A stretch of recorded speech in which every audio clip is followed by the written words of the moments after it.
parlons de Goma. La situation est la suivante. Le Rwanda, via ses forces spéciales, est présent dans la quasi-totalité des points stratégiques de la ville de Goma. C'est ce qui ressort de la situation ce soir. Et les images qu'on ne pourra pas vous diffuser, vues de Goma, après les combats où les FARDC se sont pour les points occupés aujourd'hui par le Rwanda héroïquement battu, sont d'une horreur indescriptible. Les forces spéciales rwandaises seraient, selon des informations données de sources internationales, intervenues en nombre supérieur à 10 000 hommes.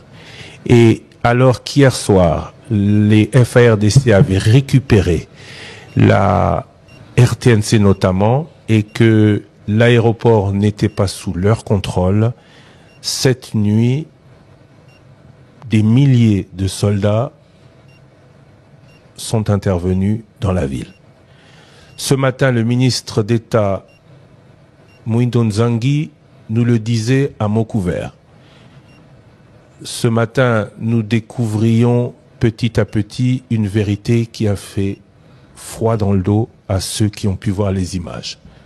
Ceux de Goma pourront vous en parler, mais la vérité sur Top Congo FM étant la règle, nous devions vous dire que ce matin a eu lieu dans le chef-lieu de la province du Nord Kivu un vrai carnage. Les forces spéciales rwandaises sont intervenues et un peu plus tard dans la journée a été aperçu marchant dans la ville, entouré des forces spéciales, sans aucune gêne, un des leaders du M23. Donc, en ce qui me concerne, on ne parle pas à la première personne du singulier, on ne parle pas, un journaliste ne donne pas ses émotions sur antenne, mais en ce qui concerne ce que le journaliste que je suis a vu, il est clair que ces combats ont opposé les forces spéciales rwandaises au FARDC et au Wazalendo. Par les processus de paix de Luanda et de Nairobi, le Rwanda a prouvé que vos déclarations ne lui importent guère. Le cessez-le-feu du 4 août 2024 n'a été pour lui qu'une chimère et il s'est pris d'ignorer vos avertissements du 26 janvier, allant jusqu'à bombarder des hôpitaux et des maisons dans la ville de Goma. Pas plus tard que dimanche le 26 janvier, le Rwanda, pays contributeur en troupes des Nations Unies, par le truchement de son représentant, a considéré ce Conseil comme complice de sa déstabilisation, allant jusqu'à associer la MONUSCO à cette démarche invraisemblable. Si cette stratégie a porté des fruits par le passé, le temps de la manipulation et du mensonge est désormais révolu. La vie de la population civile, privée de moyens de subsistance depuis maintenant 4 jours à Goma, dépend des décisions que vous devez prendre aujourd'hui. Nous ne sommes pas venus aujourd'hui pour vous dire ce que vous ne connaissez pas, mais nous sommes venus vous demander de prendre le courage de faire ce qui est droit et ce qui est dans vos prérogatives. Les vies des civils ne peuvent pas être pendues à la machinerie politicienne qui observe sans agir. Nous exigeons des actions. Reconnaître la responsabilité du Rwanda dans les violations multiples de notre souveraineté, ainsi que dans les atrocités qu'il commet, a été insuffisant pour qu'il cesse sa poursuite du conflit. Les victimes ne sont plus seulement congolaises.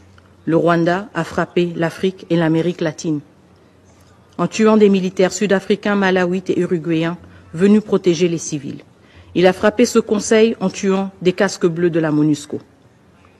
N'est-ce pas une preuve suffisante pour vous que lors de chacune des réunions convoquées par ce Conseil, la liste des orateurs regorge de pays d'Afrique et d'ailleurs, cherchant à vous pousser à agir?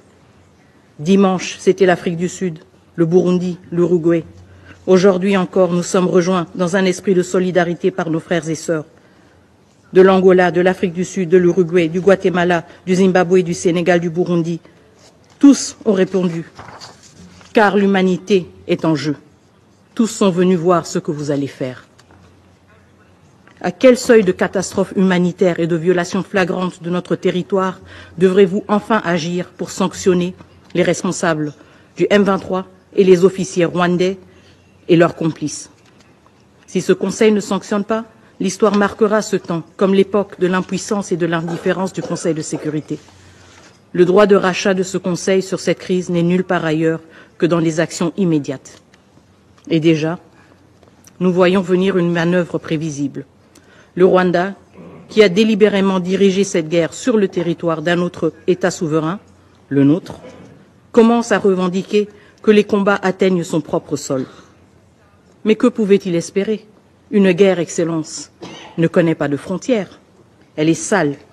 Elle consume tout sur son passage, les forts comme les faibles. Les 72 dernières heures ne sont qu'un échantillon de la tragédie régionale qui menace. Une tragédie que le peuple congolais connaît depuis des décennies. Une tragédie nationale que ce Conseil peut encore arrêter et une tragédie régionale que ce Conseil peut prévenir par une action résolue et courageuse. Monsieur le Président, certains voudraient faire croire que l'inaction est une solution africaine.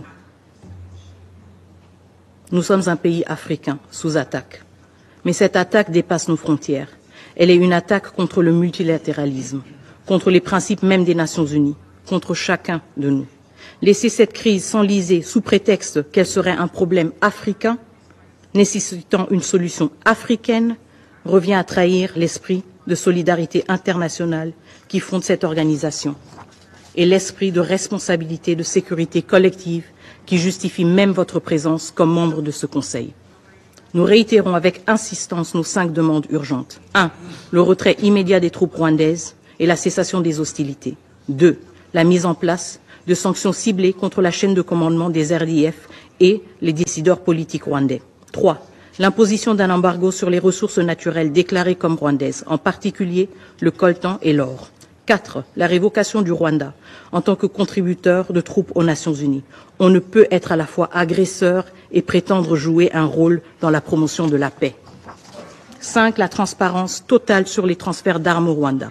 Ces transferts doivent être arrêtés immédiatement pour empêcher qu'ils continuent à alimenter la violence et l'instabilité.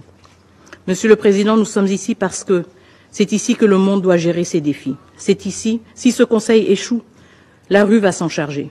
Comme vous le savez très bien, la rue n'a pas d'ordre, ni de tempérament.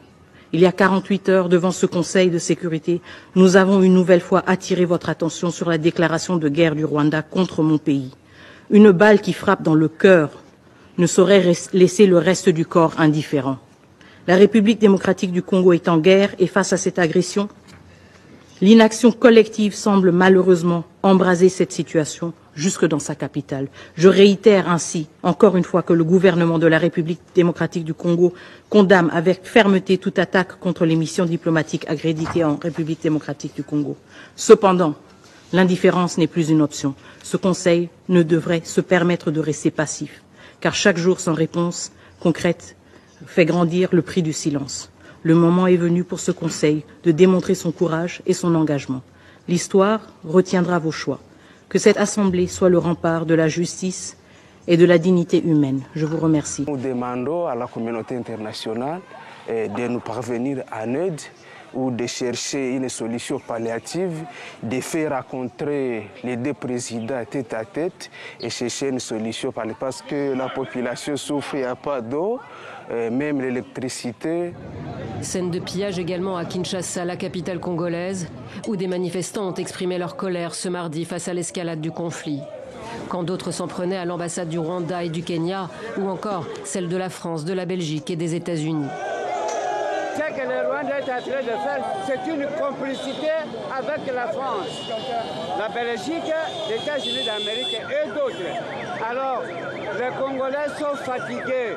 On doit mourir combien de fois et par combien de jours? Alors que des milliers de déplacés affluent à la frontière avec le Rwanda, l'ONU se dit préoccupée par la situation humanitaire, l'aide ayant été suspendue à Goma et dans sa région. Le Conseil de sécurité des Nations Unies doit se réunir une fois de plus ce mardi. Le président congolais Félix Tshisekedi doit également s'exprimer.